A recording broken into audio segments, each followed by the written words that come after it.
I'm going to be working on my wife's daily driver today. This is a 2011 Subaru Impreza, and we're going to be doing lower control arms. They are Dorman brand. I bought them off of Amazon. The reason why I went with Dorman is because they were cheap and they're lifetime guaranteed. All right, step one. Don't use shiny sockets on an impact.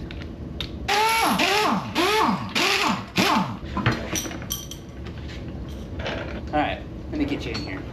So these right here are 19 millimeter lug nuts. This bolt back here, or this nut, is a 19 millimeter. This one right here, both sides, 17 millimeter.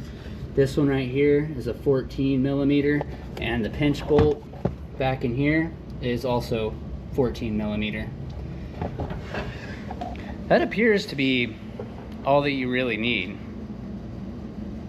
I guess. Seems easy enough to me.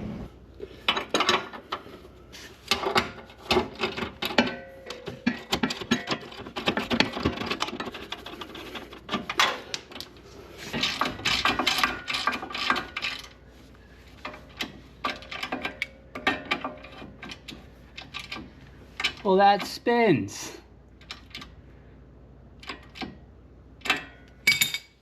How in the heck are you supposed to do that if it spins? Oh, there's a hex. There's a hex. 5 millimeter hex that you put on this.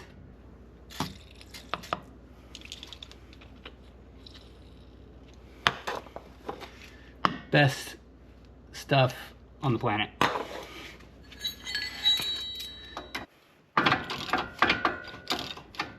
Yep. So the hex stripped. That's not good. You know, they recommend replacing these. I completely agree. So we're gonna order some of these. Now we just got the chore of getting this thing off, but I got a plan. But first, I wanna get this one off. You don't wanna heat that up too much. That is spring steel.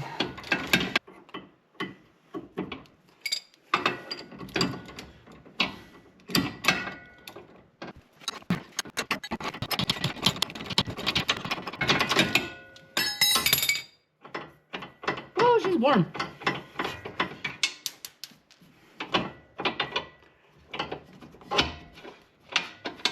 Alright, I'm gonna ask you to back up just a little bit.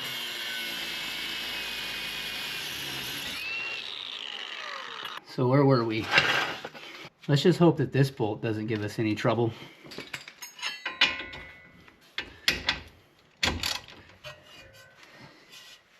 Come on.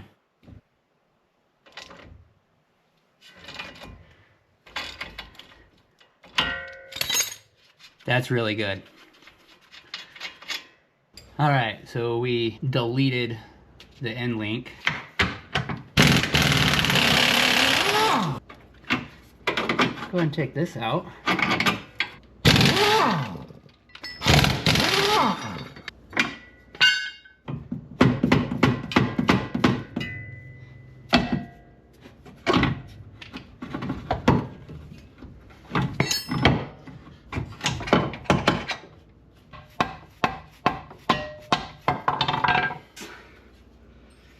So as part of reassembly, wire brush, same size as the hole.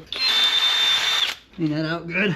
I don't know if this is required, but we're gonna put some anti-seize up in there. Just smear it around. So let's compare parts here. Original, obviously, dirty, filthy. Brand new, shiny, black.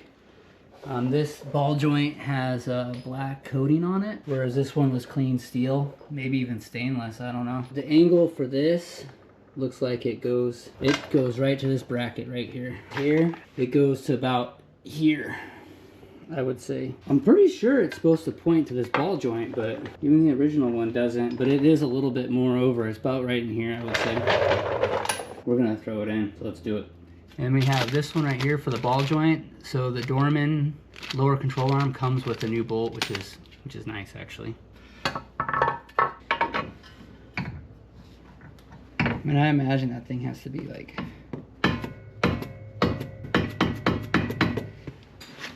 this one in.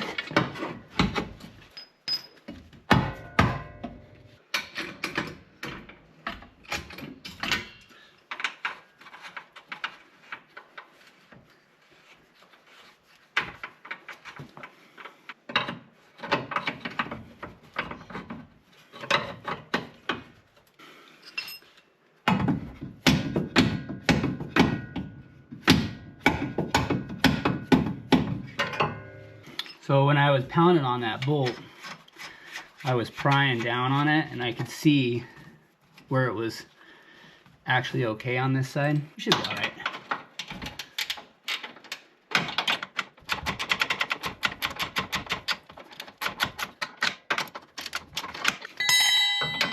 You don't want to tighten that down yet. You have to have the weight of the car down on it before you can tighten that.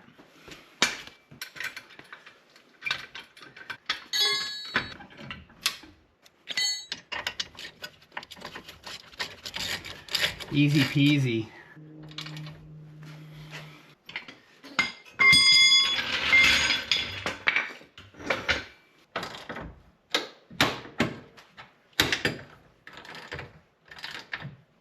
Again, 19mm. Don't assume that your ball joints are installed properly just because it came with them. Hey, look at that. Got lucky on that one. Cotter pin installed. All right, guys, you know that you're riding the struggle bus when your hair looks like that in your work area. Looks like that. Whenever you got this thing out, you're having a bad day. I got the lower control arm in. So I got the end links on order. And then I got also the polyurethane bushings here on order. They should be here tomorrow. I'm gonna go ahead and work on the other side. And then even without the sway bar, I could still put it up on the ramps. I could tighten everything down and get it ready to go. And these I can put on later. Oh, I hope we don't need this again. Let's see if I learned anything. Let's see if it's any easier this side than it was on the other side.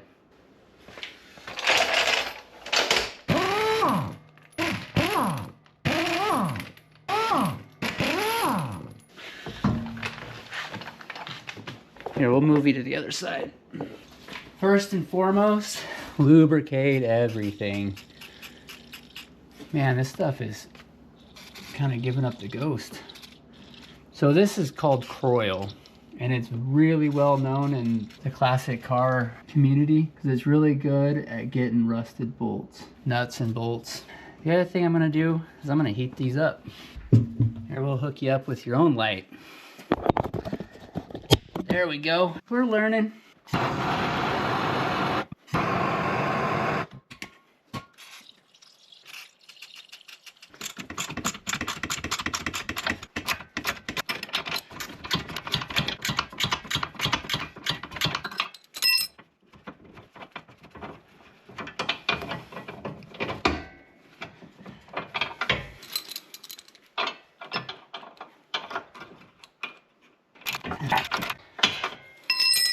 Well, stripped out again.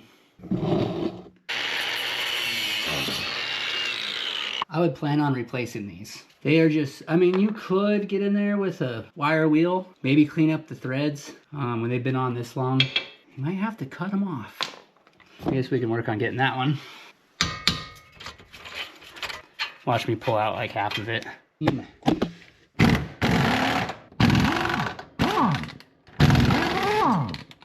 All right, we're gonna try it from the other side.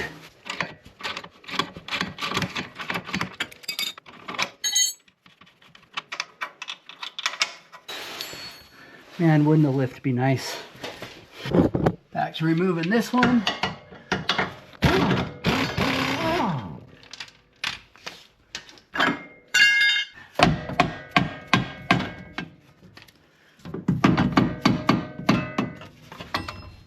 I always have bar stock. It's really good to get in these little areas. Pound on them, you know? Is it coming out? Can you see? Are we close? Woo-wee! It's always good to compare your parts.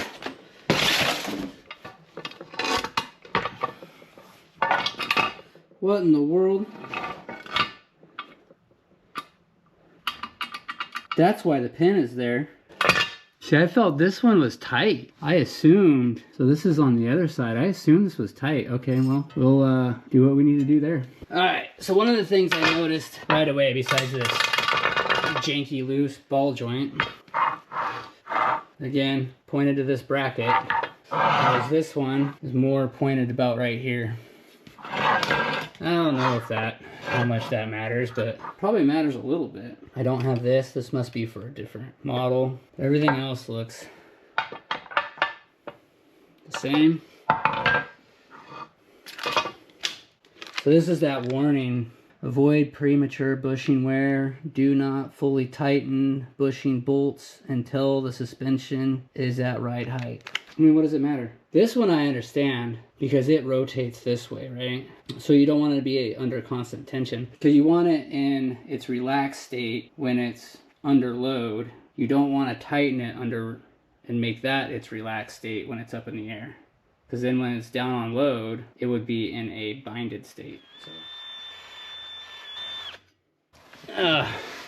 I was telling my wife this hasn't been going so good. That I've already busted out the slice and dice and the torch.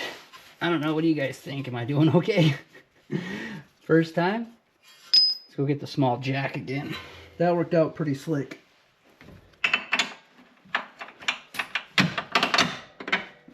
Here, let me get out of here. Oh!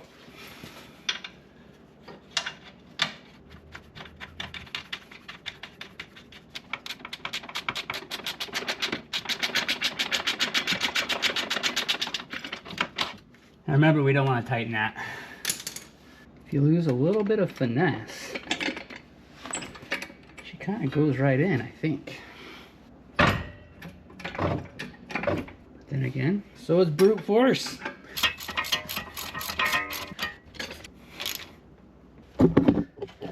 So I'm just making these hand tight. So this is a 19 millimeter, and it needs to have 30 pounds on it. 30 foot-pounds, that is.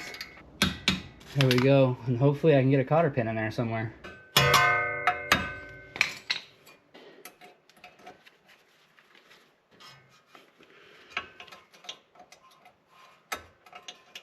A nut's not coming off. I assure you of that.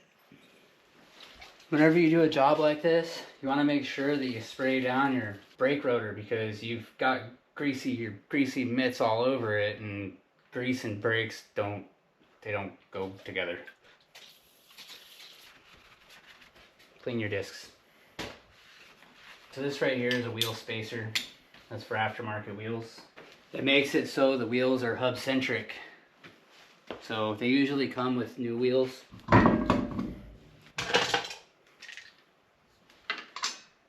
When I do this, I do it on the absolute lowest setting.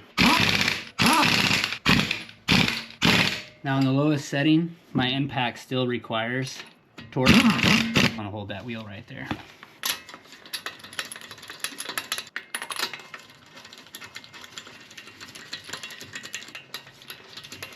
That is enough. We'll get it lowered down and we'll torque them down to the proper spec. I think it's 72, but I'll let you know.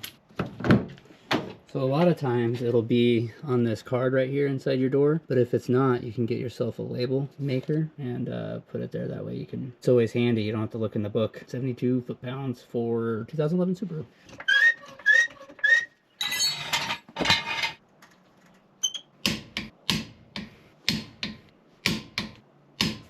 To the other side. 72 pounds. All right, let's back it up, put it on ramps, and we'll torque down those bushing bolts.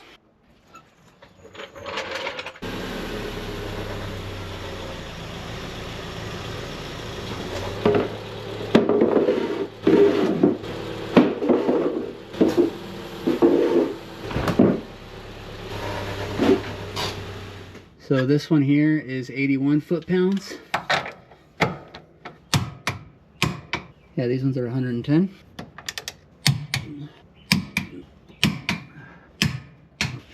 All right, so this right here, I believe, yep, 17 millimeter, both front and back. You want to torque it down to 70 foot-pounds. Oh.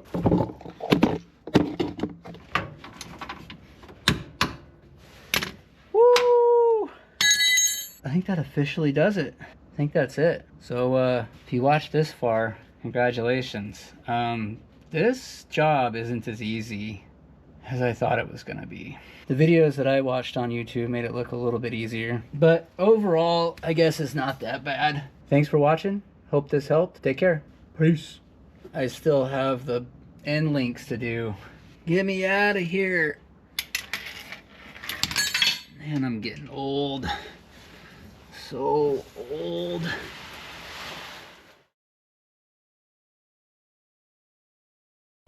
Alright, so right here is our sway bar, right here is our swing arm. They get connected with an end link that will go right here. We'll do that in a second. First I want to replace this bushing right here. Alright, so it looks like we have to remove this 12 millimeter, this 12 millimeter, this 14, this 14, and this 14. And then we can get it out of there.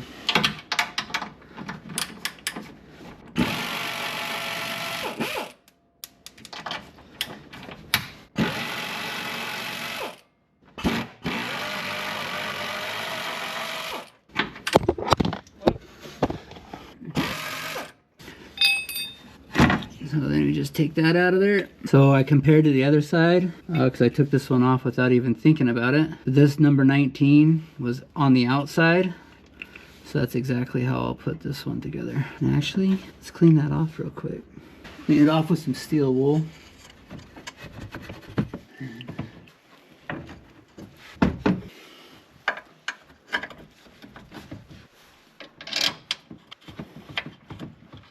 You got a little arrow right here that points to the front. Want to make sure you do that. This guy goes right there.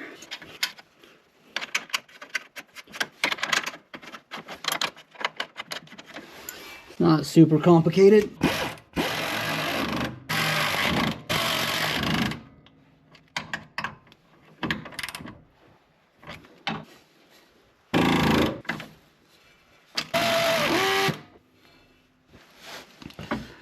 Alright, there's a little message on here to tell you the orientation. You want the grease fitting down like that. So with it orientated like this, we really shouldn't have a problem.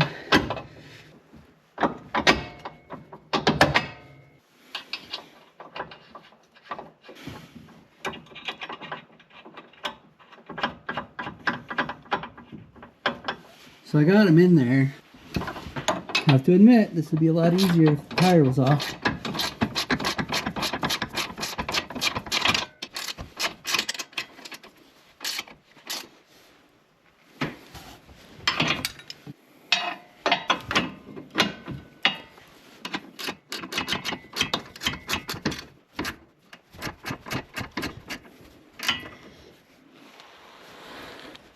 Well, there you go. One end link in. It feels solid as can be, but I don't know if I like how the angle is. Whatever, it's done.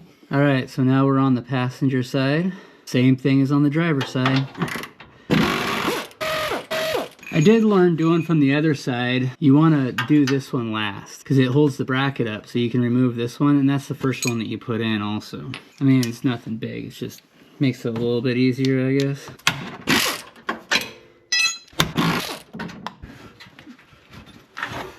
See, so if you look on this, it has an F for forward and an arrow for its orientation. I don't know how it makes a difference, but they put that on there for a reason.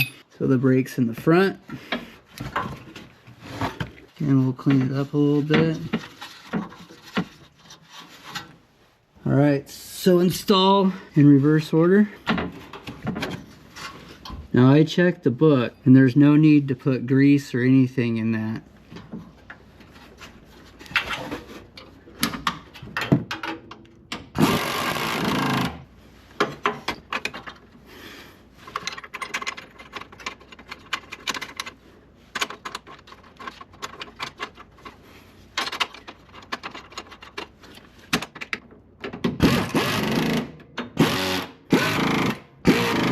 click, click, click, click, click. Just like that. All done. Oh wait, we still got this to do. There's this guy. All right, so now that the bushing's replaced, now let's put this back in. Put this in. I did put some Lucas red tacky grease in it. Pushed out the grease that they put in from the factory.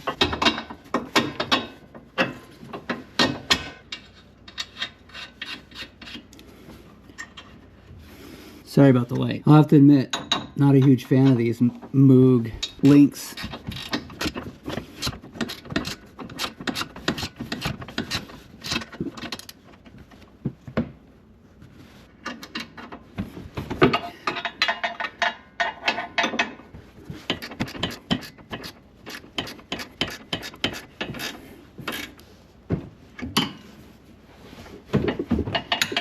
And see, these ones are kind of the same. They're at an angle.